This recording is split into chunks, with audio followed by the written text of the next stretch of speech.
جی دیکھیے وہ اصل میں تھوڑا سا سچی بات آنسر کرنی ہے, ٹائمنگ کا تھوڑا ڈفرینس تھا, تو آپ یہ سمجھ لیں کہ وہ تھوڑا سا ہم سے پہلے نکل گئے تھے, ٹھیک ہے, تھوڑا ہم ان سے بعد میں گئے, چونکہ ہمارے ذرا لوگوں کی تعداد, ہماری گاڑیوں کی تعداد تھوڑی زیادہ تھی, ٹھیک ہے, تو ان لوگ آپ کو پتا ہے کہ جب زیادہ گاڑیاں ہوں تو پھر ان کو ذرا مینیج کرنا اور اس میں پھر ٹائم ڈفرینس بن جاتا ہے, ٹھیک ہے, ان کا ذرا پروگرام تھوڑا سا میرے خیال میں ذرا انہوں نے اتنا سیریس اس کو نہیں لیا ہوا تھا, تو اس لیے وہ تھوڑا سا پہلے نکل گئے, ٹھیک ہے, تو الحمدللہ ہم نے جو ہماری قیادت نے ہمیں ٹارگٹ دیا تھا وہ ہم نے پورا کیا. ٹھیک ہے. تو عمران خان صاحب سے ملاقات ہوئی ہے آپ کی؟ جی الحمدللہ جی, وہاں پہ عمران خان سے ملاقات بھی ہوئی ہے, ٹھیک ہے, ہماری اپنی قیادت سے ملاقات ہوئی ہے, ٹھیک ہے, اور جلسہ جو ہے وہ بڑا جم کے ہوا ہے, ٹھیک ہے, اور بڑا جو ہے وہ اس کے بڑے اچھے جو ہیں وہ اثرات بھی انشاءاللہ تعالی. پیغام کیا دیا آپ نے بھارت کو ادھر؟ جی ہماری قیادت نے پیغام دیا ہے کہ اگر کشمیر کی طرف آپ میلی آنکھ سے دیکھیں گے تو آنکھ پھوٹ جائے گی. دوسری بات یہ ہے کہ عمران خان صاحب نے بڑا کلیئر اور واضح سٹانس دیا ہے کہ جس دن کرفیو اٹھے گا اس دن جو ہے وہ بھارت میں, انہوں نے کہا جی کہ وہ وہاں پہ ایک دفعہ پھر عوامی سمندر امڑ کے آئے گا اور وہ جو ہے وہ بھارت کی حکومت کو بہا کر لے جائے گا. ٹھیک ہے. مہنگائی پہ بات ہوئی ہے آپ کی, کچھ آپ نے انہیں بتایا یا سمجھا ہے؟ دیکھیے مہنگائی ٹھیک ہے, لیکن میں سمجھتا ہوں بتدریج پوری دنیا میں مہنگائی جو ہے وہ بتدریج آہستہ آہستہ وہ سٹیپس میں اوپر جاری ہوتی ہے, ٹھیک ہے, تو وہی تسلسل ہے پاکستان میں بھی, وہی تسلسل ہے کشمیر میں بھی. کوئی ایسا ایکسیڈنٹ ہماری حکومت کی طرف سے نہیں ہوا جس کی وجہ سے مہنگائی جو ہے وہ آسمان پہ چلی گئی ہو. ایک دو ایشوز آٹے کا بحران اور باقی معاملات جو بنے تھے, لیکن الحمدللہ کنٹرول ہو گئے. اب میں گزشتہ ہفتے سے بلکہ دیکھ رہا تھا ہمارا جو یہ ایل پی جی گیس جو تھی اس کی قیمتیں دوبارہ جو ہے وہ بیک ٹو نارمل آ رہی ہیں, آٹا بھی تقریباً بیک ٹو نارمل انشاءاللہ آ رہا ہے, باقی بھی جتنی تھی تھوڑی سی مصنوعی مہنگائی پیش بھی دوسروں کی بات کرتے ہیں, دوسرے تو دبئی والے تھے نا آپ کے باقول, تبدیلی تو آپ نے لانی تھی نا. دیکھیے تبدیلی کی بات جب کرتے ہیں تو وہ پھر معیار جو ہے نا وہ معیار عاقب بھائی یہ آٹے اور چینی کا بھاؤ معیار نہیں ہے. ٹھیک ہے, معیار یہ ہے کہ پاکستان کتنا مقروض تھا, ٹھیک ہے, کتنا قرضہ ہم نے ادا کر دیا ہے, اور اس یہ والا معیار ہے جو اس معیار کو سامنے رکھ کے تو بات ہونی چاہیے نا. صحیح ہے, اس طرف کوئی دیکھ نہیں رہا. اب دیکھیے اگر ہم قرضے مزید لے کے تو مزید اپنی قوم کو مقروض کر کے, اپنے بچوں کو مقروض کر کے, تو اگر تھوڑا سا آٹا سستا بھی کر دیں گے, باقی معاملات تھوڑے سے سستے کر دیں گے, تو میں نہیں سمجھتا کہ اس سے پاکستان جو ہے وہ کسی بڑے لیول پہ جانے کی پوزیشن میں ہوگا. ڈاکٹر صاحب پاکستان پیپلز پارٹی پاکستان میں تو دیوار کے ساتھ لگ گئی ہے, اور ادھر بھی الیکشن میں نتائج ٹھیک نہیں آئے, ذمہ دار کون ہے اس کا؟ خود پارٹی ہے یا آپ مخالفین ہیں اس کے؟ جی خود پارٹی زیادہ ذمہ دار ہے, ہاں, اس لیے کہ ہمیں تو کچھ کرنے کی ضرورت نہیں پڑی, یہ آج خود اپنے کھودے گئے گڑھے میں ڈوب کے تو ختم ہو گئے. ہاں, تو ہم نے سچی بات ہے, ہم نے تو ابھی تک ان کی اپوزیشن اس لیول پہ کی نہیں ہے. اگر ہم اپوزیشن کریں گے اور باقی معاملات کریں گے تو ان کا جو ہے وہ صفحہ ہستی سے ان کی جماعت جو ہے وہ مکمل طور پر ختم ہو جائے گی. یہ ابھی جو ہے انہوں نے خود اپنے لیے گڑھے کھودے تھے, یہ اس میں ڈوب کے میرے خیال میں. ڈاکٹر صاحب آپ نے دل توڑے ہیں کارکنان کے. جی یہ ہو سکتا ہے کہ ایسی کوئی واقعات ہوں, لیکن میں سمجھتا ہوں کہ اگر میرے نوٹس میں آ جائے تو میں کوشش کروں گا کہ ان ٹوٹے ہوئے دلوں کو دوبارہ جوڑ سکوں. کارکنان یہ چاہتے تھے کہ آپ الیکشن لڑیں, ٹکٹ آپ کو ملے, لیکن آپ نے کچھ اس حوالے سے کچھ کر نہیں سکے. دیکھیے جی جہاں تک بات ہے نا الیکشن کا, سیاست کا, دیکھیے جماعتی نظام میں ہمیں اپنی جماعتوں کے اوپر اعتماد کرنا پڑتا ہے. ٹھیک ہے, جماعتیں پھر اپنے جو ہے وہ وسیع تر مفاد میں فیصلے کرتی ہیں. پچھلی دفعہ ہماری جماعت نے, میں محسوس کرتا ہوں کہ آزاد کشمیر میں تحریک انصاف نے جو مجھ پر اعتماد کیا تھا, مجھے سب سے پہلا آزاد کشمیر کا ٹکٹ جو ہے وہ جاری ہوا, اور اس پر مجھے اعزاز بھی ہے میرے لیے, اور میں بڑا اس پہ فخر بھی کرتا ہوں. کشمیر کونسل کا ٹکٹ سب سے پہلے میری جماعت نے جاری کیا, اور اس کے بعد بھی پھر جماعت مجھے جو ہے الیکشن لڑانے میں سیریس تھی. لیکن ہمارے چونکہ دوستوں کی یہ تھی کہ ہم شاید الیکشن جو ہے وہ زیادہ بہتر طریقے سے جیت سکتے ہیں. ٹھیک ہے, میں بھی ان کی اس خواہش کے سامنے جو ہے وہ دیوار بننے کی پوزیشن میں نہیں تھا. میں نے بھی بڑی سیاسی جو ہے وہ جو اس کو برداشت کا مظاہرہ کرتے ہوئے میں نے کہا جی کہ اگر میں نہیں جیت سکتا تو کوئی دوسرا اگر جیتنے کی پوزیشن میں تو وہ جیتے. ٹھیک ہے, یہ جس سیاسی برداشت کی بات کر رہے ہیں یہ ابھی بھی آپ میں ہے یا ختم ہو گئی ہے؟ دیکھیے جی بات یہ ہے کہ میرا خیال ہے وہ جو پیمانہ تھا وہ پچھلی دفعہ بھی لبریز تھا. ٹھیک ہے. لیکن اب کی بار تو ہماری بہت ساری چیزیں جو ہیں وہ اب تو ہم الیکشن اور جو ٹکٹ ہے اس کی باتیں ہم کم کرتے ہیں. میں تو اب یہ سوچ رہا ہوتا ہوں کہ آئندہ اس علاقے کے لوگوں کی جو محرومیاں تھیں ان کا میں نے ازالہ کیسے کرنا ہے. دیکھیے یہاں ہمارے لوگوں کے ساتھ بہت زیادتیاں ہوئی ہیں. ٹھیک ہے. اور ایک خاص طبقہ ہے جس طبقے کو محروم رکھا گیا ہے. اور میری یہ پہلی اور جو ترجیح ہے وہ یہ ہے کہ اب چونکہ ٹکٹوں کی باتیں اور باقی باتیں جو ہیں وہ مجھے بڑی عجیب سی اس لیے لگتی ہیں کہ ہم جو ہے وہ تقریباً الیکشن کا سفر بھی نصف سے آگے ہم جو ہے وہ طے کر چکے ہوئے ہیں. اور میں محسوس کرتا ہوں کہ اب جو ہے ایسی انشاءاللہ تعالیٰ ہمارے جو کارکن ہیں ان کو کوئی ایسی بری خبر سننے کو ڈاکٹر صاحب میں آپ کو مبارکباد دینا چاہتا ہوں. جی الحمدللہ. اگر آپ مبارکباد دینا چاہتے ہیں تو میں حاضر ہوں. جی پوچھیں گے نہیں کس بات کی؟ کوئی اچھی بات ہی آپ ظاہر کر رہے ہوں گے. ابھی میں نے جو آخری انٹرویو کیا ہے راجہ کیل صاحب کا، چیئرمین ہے KDA کے، ان کا انٹرویو کیا ہے. ان سے میں نے سوال کیا ہے کہ ایک ترتیب ہوتی ہے نا، ایک تو الیکشن جیت جاتی ہے جماعت، اور ایک ہوتی ہے کہ جو اس کے مد مقابل یا دوسرے نمبر پہ آتی ہے. تو اس میں انہوں نے آپ کا نمبر بتایا پاکستان تحریک انصاف کا. عقیل صاحب میرے بڑے اچھے دوست ہیں. ٹھیک ہے. کھیرٹا کے جو ہے وہ ایک منجے ہوئے سیاسی کارکن ہیں. ہاں لیکن پیپلز پارٹی سے تو آپ بہتر، یعنی کہ ویسے یہ چیئرمین KDA ان کے اکوموڈیشن پہ مجھے سب سے زیادہ خوشی اس لیے ہوئی تھی کہ ایک سیاسی کارکن اکوموڈیٹ ہوا. جی جی.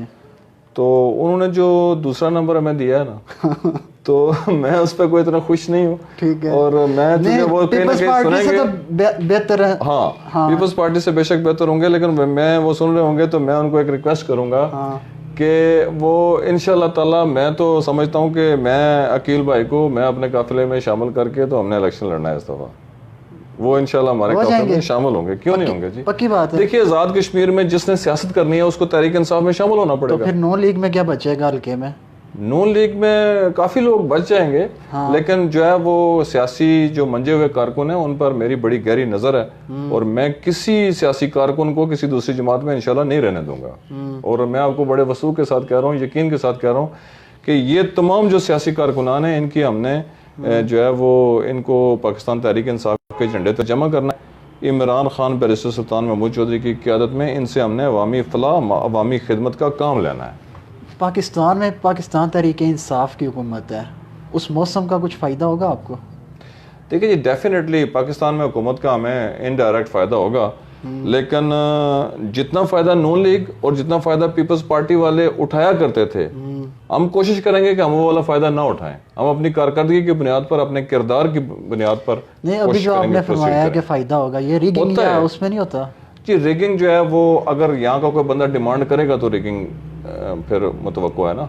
دیکھیے اگر میں یہاں کوئٹہ سے الیکشن لڑ رہا ہوں گا تو میں اپنی جماعت کو اپنی پوزیشن میں، جب میں ان کو بتاؤں گا کہ میں کمزور ہوں، میں نہیں جیتنے کی پوزیشن میں، تو تب جا کے تو جماعت کوئی ریگنگ کے بارے میں سوچے گی نا. تو ڈیفینیٹلی الحمدللہ اللہ تعالیٰ کا بڑا فضل و کرم ہے. میں تو پچھلی دفعہ میں آپ کو بتاؤں اگر مجھے جماعت ٹکٹ دیتی تو ان دونوں کو. کس چیز سے متاثر ہیں آپ سے؟ لوگ کیوں ووٹ کریں؟ دیکھیے جی میں یہ سوال جو ہے وہ عوام سے پوچھا جانا چاہیے، میرے متعلقہ سوال تو نہیں ہے. لیکن میں آپ کو یہ بتانا چاہتا ہوں کہ میں پہلے دن سے میں نے ایمانداری کے ساتھ اور میں نے جو ہے وہ بڑی ڈیووشن کے ساتھ جو ہے وہ میں نے صحیح بات آپ کو بتاؤں کہ میں نے تمام لوگوں کو سچ بتا کے تو میں نے سیاست کی ہے. نہ میں نے کبھی کوئی جھوٹ کا سہارا لیا، نہ میں نے کبھی جو ہے اور جماعتوں میں ہو کے تو اور لوگوں سے مطلب مختلف قسم کی چیزیں وہ جنریٹ کر کے تو اس طرح کا کوئی کسی غلط جو ہے وہ سیڑھی پہ میں چڑھ کے تو سیاست میں آیا ہوں. میری کوشش ہے کہ جو بھی بات ہو لوگوں سے وہ ٹھیک ہو، سچی ہو. اس بنیاد پر میں اپنے لوگوں سے یہ توقع کرتا ہوں کہ وہ مجھے موقع ضرور دیں گے. ٹکٹ نہ ملا تو کیا کریں گے؟ الیکشن لڑیں گے آپ؟ دیکھیے میں آپ کو یہ بتاؤں کہ یہ ٹکٹ نہ ملنے والا سوال جو ہے نا، یہ اس دفعہ آپ میرے باقی دوستوں سے کیوں نہیں پوچھتے؟ یہ آپ ان سے پوچھیں. اب یہ مجھ سے اس دفعہ یہ سوال جو ہے یہ جب میرے سامنے وہ بیٹھیں گے میں ان سے بھی پوچھوں گا. ابھی میرے سامنے دیکھیے میں پیش کیا آپ کو بتا دیتا ہوں. بات یہ ہے کہ تحریک انصاف میں اس دفعہ کھوئٹہ سے میں کافی مجبوری ہوں. اس دفعہ میرا الیکشن لڑنا انتہائی ضروری ہے. ٹھیک ہے. اور اس پہ میں بہت ساری باتیں جو ہے وہ آپ کو بتانا اس لیے نہیں چاہتا کہ چونکہ کیمرے میں سب لوگ دیکھ رہے ہوتے ہیں، میں یہ نہیں چاہتا کہ میں قبل از وقت کوئی باتیں جو ہے وہ ڈسکلوز کر دوں. آقا بھائی گزارش یہ ہے کہ جتنی قربانی تحریک انصاف کے معاملات میں مد میں نے دی ہے نا، اس ہمارے بیرسٹر سلطان محمود چودھری صاحب کی شمولیت کے بعد، تو یہ کسی اور نے نہیں دی ہوئی. تو اب یہ تو نہیں کہ جو ایک ریڈی ہو جاتا تو پھر آپ اسی کو رول آؤٹ کرتے جائیں گے. دیکھیے کچھ سیاسی سٹرکچر ہوتا ہے, سیاسی سینیریو ہوتا ہے. میں محسوس کرتا ہوں کہ کوئی ایک بھی وجہ ایسی نہیں ہے جس وجہ کی بنیاد کے اوپر مجھے جو ہے وہ کہا جائے کہ آپ الیکشن نہ لڑائیں. کارکردگی پہ ایک میں سوال کرنے لگا القاء کے حوالے سے. محمد مطلوب انقلابی صاحب اور راجہ نثار صاحب کارکردگی میں, پرفارمنس میں کون بہتر ہے علاقے میں ڈیلیور کرنے میں لوگوں کو؟ دیکھیے جی, اپنے اپنے جو ہے وہ فریم آف ورک میں تو میں سمجھتا ہوں کہ جتنا کام ہونا چاہیے تھا وہ دونوں نہیں کر پائے. ایک بھی نہیں کر پایا؟ ایک بھی نہیں کر پایا. اس کی میں آپ کو وجہ بتاتا ہوں. دیکھیے راجہ نثار احمد خان صاحب کے پاس ہی واز سمجھ لیں آپ کے prime minister of Azad Kashmir. ٹھیک ہے. اور اس پرائم منسٹرشپ کے اختیارات ہونے کے باوجود بھی وہ یہاں کے جو ان کی اپنی وزارت برقیات تھی اس کو نہیں سنبھال پائے. عاقب بھائی مجھے دو ایگزامپل دیں نا. ایک مثال دیتا ہوں آپ کو کہ ٹرانسفارمر حکومتی ملکیت ہوتی ہے. ٹھیک ہے. ہمارے ڈپارٹمنٹ کی ملکیت میں آتا ہے وہ ٹرانسفارمر جو ہے, خراب ہوتا ہے تو اس کو ٹھیک حکومت کی ذمہ داری ہے. ٹھیک ہے. پورے جو ہے ضلع کوٹلی میں, پوری ریاست میں, مجھے باقی جگہوں کا تو زیادہ اتنا وہ نہیں ہے, میں غلط بات میرے منہ سے نہ نکل جائے, کھوئرٹا میں جہاں کہیں خراب ہوتا ہے تو لوگ چندہ جمع کر کے تو اس کی کوائلیں جو ہیں وہ خود ریپیئر کرواتے ہیں. ایک دفعہ خراب ہونے پہ اس کو 35 سے 40 ہزار روپے خرچہ آتا ہے. اناڑی لوگ انہوں نے وہاں رکھے ہوئے ہیں, 40 ہزار روپے عوام کا ایک گھنٹے میں برباد ہو جاتا ہے. دوبارہ اس کو جب چڑھاتے ہیں تو جناب فیوز لگا تو وہ پھر دوبارہ سے پورا ٹرانسفارمر تباہ ہو گیا. میں یہ سوال میرا یہ ہے کہ وزارت برقیات پہ بیٹھا ہوا جو ہمارا وزیر ہے وہ اگر ہمارے ٹرانسفارمروں کی کوائلوں کے ریپیئر کروانے کی پوزیشن میں نہیں ہے تو وزارت میں اس کو رہنے کا کیا حق ہے؟ ٹھیک ہے. دوسری بات یہ کہ آپ دیکھیں یونیفارم ڈسٹریبیوشن نہیں ہے. جو بجلی کا نظام ہے سارا, اس پہ ٹوٹل جو ہمارا بل ہے اس کو دیکھ لیں, ٹوٹل جو ہمارا ریونیو جنریٹ ہوتا ہے اس کو دیکھ لیں, اور اس میں ایک واضح تضاد آ رہا ہے, اس کو یہ ابھی تک مینج نہیں کر پائے. اور تیسری بات میں آپ کو بتاؤں کہ کچھ لوگوں سے بل وصول کیے جا رہے ہیں, کچھ سے نہیں بھی کیے جا رہے. وہ بیلنس میں جو دے رہے ہوتے ہیں ان کو ڈبل ٹرپل کر دیا جاتا ہے. اور بہت سارے ایسے لوگ ہیں جن کی چیخیں جو ہیں وہ, آپ اگر برقیات کے دفتر کہیں کھڑے ہو نا بلوں کے سیزن میں جب یہ دن ہوتے ہیں سارے, تو آپ کو بڑا بہتر پتہ لگے. اور میں آپ کو ریکویسٹ کروں گا کہ ایک دن آپ وہاں لوگوں کے ساتھ گزاریں, آپ کو پتہ لگ جائے کہ لوگوں کے ساتھ کتنی بڑی زیادتی ہو رہی ہے. نہیں, یہ آپ یہ بھی آنسر کر دیں نا دونوں میں سے. چلیں آپ نے یہ ان کا بتا دیا پرفارمنس اور کارکردگی موجودہ حکومت کے جو راجہ نثار احمد خان صاحب ہیں, مطلوب انقلابی صاحب جو سونے خواب لوگوں کو انہوں نے دکھائے تھے نا, ٹھیک ہے, وہ خواب وہ پورے نہیں کرا سکے. اب آنے والے وقت میں پورے ہو جائیں گے؟ آنے والے وقت میں تو ان کا معاملہ ہی ختم ہو گیا جی. مطلوب انقلابی صاحب تو مجھے لگتا ہے کہ پہلی بات تو یہ ہے کہ وہ مجھے الیکشن آنے والے الیکشن میں نظر نہیں آ رہے. پکی بات ہے, پکی بات ہے, وہ نظر نہیں آ رہے. جو آپ کی سیاسی بصیرت ہے اس لیے جی کہ مطلوب انقلابی صاحب جو ہیں ان کو کھوئرٹا کے عوام نے مکمل طور پر مسترد کر دیا ہے, ریجیکٹ کر دیا. اب اگر ان کو وقت سے پہلے یہ یقین ہو گیا نا کہ میرے 5-7 ہزار 10 ہزار سے اوپر ووٹ ہو جائیں گے تو پھر وہ الیکشن لڑیں گے, مجھے لگتا ہے اب ان کو یقین نہیں ہے. آپ ان کے بوکھلاٹ دیکھ لیں, کبھی وہ کہیں جو ہے وہ کبھی کیا کر رہے ہوتے ہیں, کبھی کیا کر رہے ہوتے ہیں. تو یہ جو ان کی ایکٹیویٹیز ہیں یہ ساری ان کی بوکھلاٹ کا نتیجہ ہے. وہ کبھی سوچتے ہیں, اچھا ان کو ایک اور بڑی خوش فہمی ہے, وہ سمجھتے ہیں جی کہ جو ہے وہ ٹکٹ جب ملے گا تو جس کو ٹکٹ نہیں ملے گا وہ جو ہے وہ ہمارے ساتھ مل جائے گا اور ہم الیکشن جیت جائیں گے. یہ ان کی کیلکولیشن ہے اپنی. اچھا دیکھیے, آپ کو کس طرح خبر ہوئی اس بات کی؟ دیکھیے میں بھی اسی حلقے میں موجود ہوں, یہاں کوئی پتہ بھی ہلتا ہے تو میں باخبر رہتا ہوں جی. یہ ایسا تو نہیں ہے کہ مجھے بالکل پتہ ہی نہیں ہے یہاں کیا ہو رہا ہے. جو ذرا سی بھی حرکت یہاں ہو رہی ہوتی ہے, سیاسی ہو یا غیر سیاسی ہو, تو اس حرکت میں میری نظر نہ ہو تو پھر میں سیاست کس لیے کر رہا ہوں جی. یہ میں بھرپور طریقے سے گاؤں. اور جو ہے نا وہ ان انقلابی صاحب کی جو پوزیشن ہے وہ پوزیشن ان کی بہت خراب ہے. پچھلی دفعہ میں نے آپ کو بتایا, دیکھیے پارٹی بیلٹ کا کل ووٹ جو ہے وہ 23,000 ہے. ٹھیک ہے, 23,000 میں سے 22,000 ووٹ اپنے حق میں کاسٹ کروایا تھا. اور اس بار ان کو 7,000 ووٹ نہیں پڑے.